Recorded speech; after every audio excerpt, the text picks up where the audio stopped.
ጥያቄ የማዕድ ምዕራፍ ቁጥር 5 ምዕራፍ 5 ቁጥር 5 ላይ እንዲህ የሚል ቃል አለ።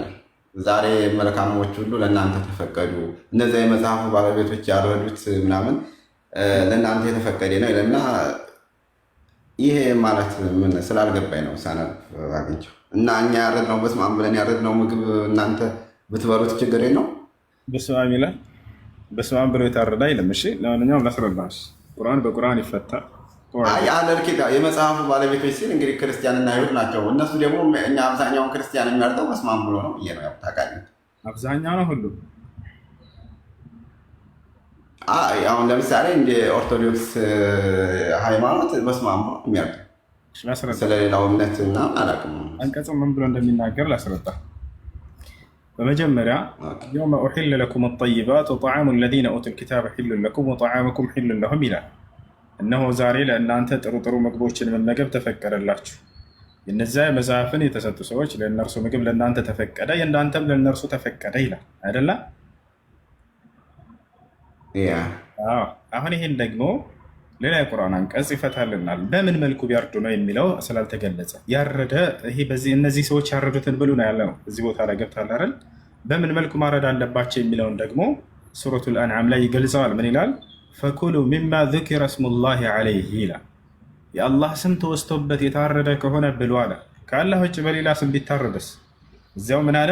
ወላ ተእኩሉ ሚማ ለም ዩዝከር ስሙላሂ ዐለይሂ አለ። የአላህ ስም ሳይወሳበት በሌላ ስም የታረደ ከሆነ ግን እንዳትበሉ አለ። ስለዚህ ቢስሚላህ ወይንም በአላህ ስም ብላችሁ ካረዳችሁ ነው የሚበላው። ታዲያ ቢስሚላህ ብለን እናርዳለን ወይ እንዳትል፣ በአረብ ላይ ያለ ክርስቲያንም ሆነ አይሁድ አምላክን አላህ ብሎ ነው የሚጠራው። ይሄን ታውቃለህ አይደለ? መስር አይኔ አላውቅም። ያው በአረብ ላይ ያሉ ክርስቲያኖች ምናልባት በቋንቋ ደረጃ ሊሆን ይችላል። ላሳየህ እችላለሁ። መጽሐፍ ቅዱሳቸውን ከኦሪት ዘፍጥረት እስከ ራዕይ የአረብ ክርስቲያኖች አምላክን አላህ ብለው ነው የሚጠሩት። እግዚአብሔር የሚለው አንተ ሀገር ላይ ኢትዮጵያ ላይ ብቻ የሚጠራ ስም ነው። ላሳየህ መጽሐፋቸውን። አላህ ብለው ስለተጣሩ እናንተ የምታመልኩትን አላህ ነው ወይስ? እስኪ ዜና ሰማይ ምድር የፈጠረውን ለምሳሌ አላህ ሲሉ ለምሳሌ አላህ ሲሉ ያህዌን ማለታቸው አይደለም? ወይም እግዚአብሔርን እያሉ አይደለም? ያህዌ አይልም። አረበኛ መጽሐፍ ቅዱስ ላይ ያህዌ የሚባል ነገር የለም። አላህ ብሎ ነው የሚጠሩት። ላሳየህ ትፈልጋለህ እኮ አሁን ታሳየኛለህ፣ ችግር የለውም። ግን አሁን እንዲትረዳኝ የምፈልገው አላህ ሲሉ ልክ እናንተን አምላክ ነው ወይ አላህ የሚሉት? እናንተ አላህ የምትሉትን ነው ወይ ነው የኔ ጥያቄ። እሱ ሌላ ጥያቄ ነው። ለማንኛውም አምላክን አላህ ብሎ የሚጠራ ከሆነ ይላል አንቀጹ፣ እሱ ሌላ ጥያቄ ነው፣ መልስልሃለሁ፣ ችግር የለውም። ግን አምላክን አላህ ብሎ ቢስሚላህ ወይም በአላህ ስም ብለው ካረዱ ብሉ የሚል ነው ያለው ቁርአኑ ላይ። አምላክን አረቦች ማን ብለው ነው የሚጠሩት ከተባለ አላህ ብለው ነው የሚጠሩት። እሱን ከኦሪት ዘፍጥረት እስከ ራዕይ ድረስ ባለው ላሳይ ይችላለሁ። ከሁለቱም ከአዲስ ኪዳን ከብሉይ ኪዳን የአምላክን ስም አላህ ብለው እንደሚጠሩ አሁን መጽሐፋቸውን አውጥቼ ላሳይ ይችላል። ማሳይ አይ ችግር የለውም፣ ታሳየኛለህ። ወረድ ብሎ አሳይ አሁን አሳያለሁ። ጥያቄውን ይጨርስልኝ፣ ችግር የለውም፣ ያሳየኛል፣ ችግር የለውም፣ ታሳየኛለህ። ግን ወረድ ብሎ ሴቶቻቸው እንዲታገቧቸው ምናምን ይፈቅዳል እና ጨርስልኝ ብዬ ነው። ታሳየኛለህ፣ ችግር የለውም። አንድ ማየት ስለሚፈልጉ ላሳያቸው። ያሳይ በዕብራይስጡ እኔ አረበኛ ስለማልችል ለእኔ ምንም ትርጉም አያመጣም። በነገራችን ላይ ብታሳይ መረጋጋት። ስለዚህ የአረብ ክርስቲያኖች አምላክን ማን ብለው ነው የሚጠሩት? ኦሪት ላይ ነው ያልከው። የአረብ ክርስቲያኖች ላይ አትሂዳውን። ኦሪት ላይ ነው ያልከው። ኦሪት ህግ ነበራቸው እንዴ? ምን እያለ ነበር ቅድም? ኦሪት ነበራቸው። ኦሪት ላይ አዳምጥ። መጀመሪያ ምን እያለ ነበር? ሚዩት አታርጉኝ። አሁን ቅድም ምን እያልክ ነበረ? በኦሪት አላህ ብለው ነው የሚጠሩት ብለህ ነበረ። ኦኬ፣ ከዛ አሁን ኦሪት ላይ አላህ ብለው እንደሚጠሩ ክፈትና አሳይ። ምን እያለ ነበር? ከልጁ ጋር ድገምልን እስኪ። ያልነው ኦሪት ላይ ያልከውን አሳይ። ለምንድን ነው አሁን ወደኋላ ለምን ትላለህ? አሁን ለልጁ ልታሳይ ነበር እኮ አይደል? ምን እያለ ነበር ከልጁ ጋር? ድገማት እሱን ቃልና ችግር የለውም። ምን እያልክ ነበረ? እኔ ንገረኝ እስኪ አንተ። ኦሪት ላይ የለም ብለሃል? ኦሪት ነው አየህ፣ ዝም ብለህ የምትናገረው። ስለዚህ አዳምጥ። ላይ አለ ወይስ የለም ብለሃል?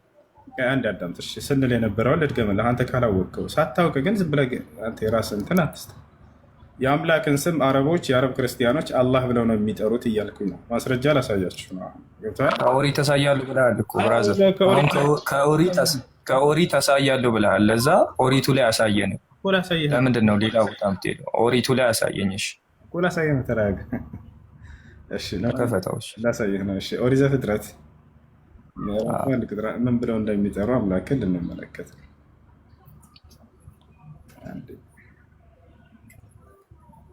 መኖች ናቸው እንደዛ ብሎ የሚጠሩት? መጀመሪያ ሳከፍ የአረብ ክርስቲያኖች። ታዲያ እስልምናው ላይ እያወራ የአረብ ክርስቲያኖች ትላለህ? እንዴት ነው ነገሩ? ሰውዬ ምን ሆነህ ነው?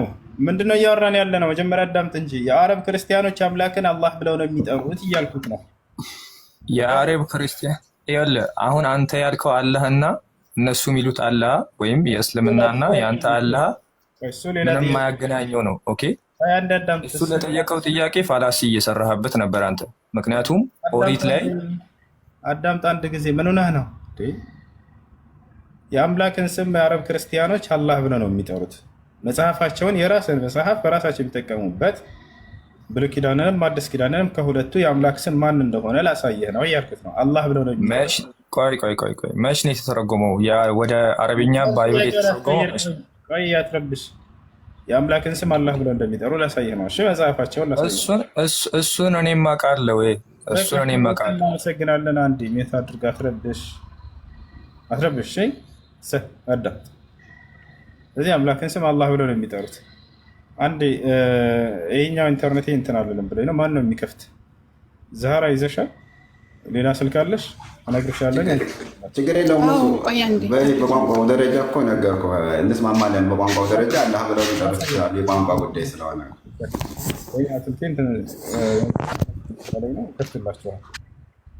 ይከፈትላቸዋል። እሺ የአረብ ክርስቲያኖች አምላክን አላህ ብለው የሚጠሩት ይሄ አላህ የአምላክ ስም አይደለም እያሉ የሚሸውራቸው የኢትዮጵያ ሰባኪዎች እየሸወራቸው እየተጫወቱባቸው ነብር።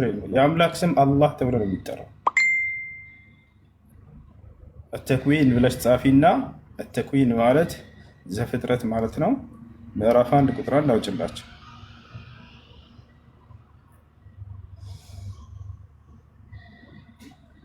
التكوين 1:1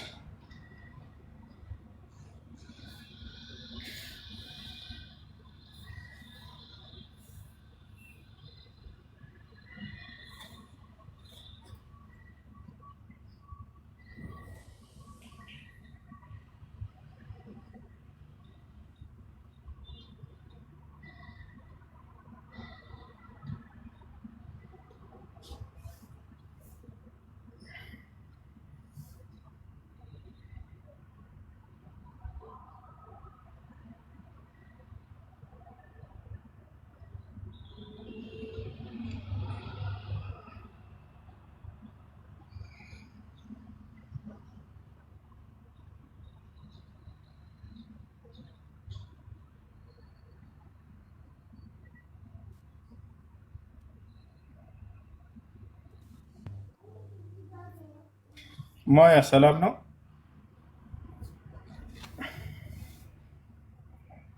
ማያ ይሰማል?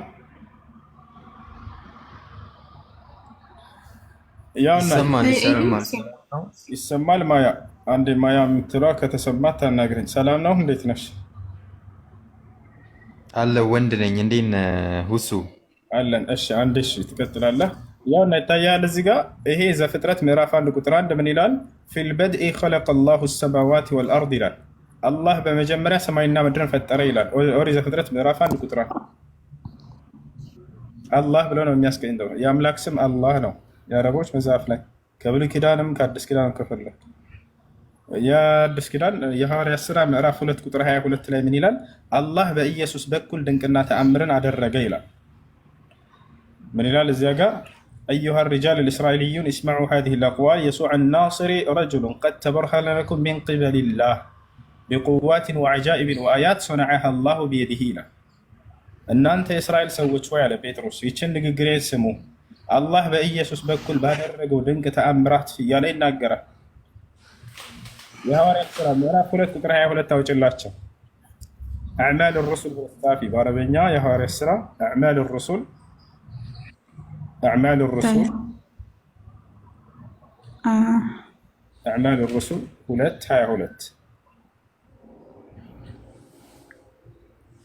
አላህ በኢየሱስ በኩል ድንቅና ተአምርን አደረገለት ነው የሚለው። አላህ ነው ሲሰራለት የነበረ ያን ሁሉ ተአምራት። ምን አላችሁ? አሁን ይሄ እኔ እኮ ነገርኩህ፣ በቋንቋ ደረጃ ሊሆን ይችላል። ምናልባት መቼም አረቦች አማርኛ ይችላሉ ማለት አይቻልም። ስለዚህ በራሳቸው ቋንቋ ነው ፈጣሪያቸውን የሚያገለግሉት። 2:22 ምዕራፍ 2 ቁጥር 22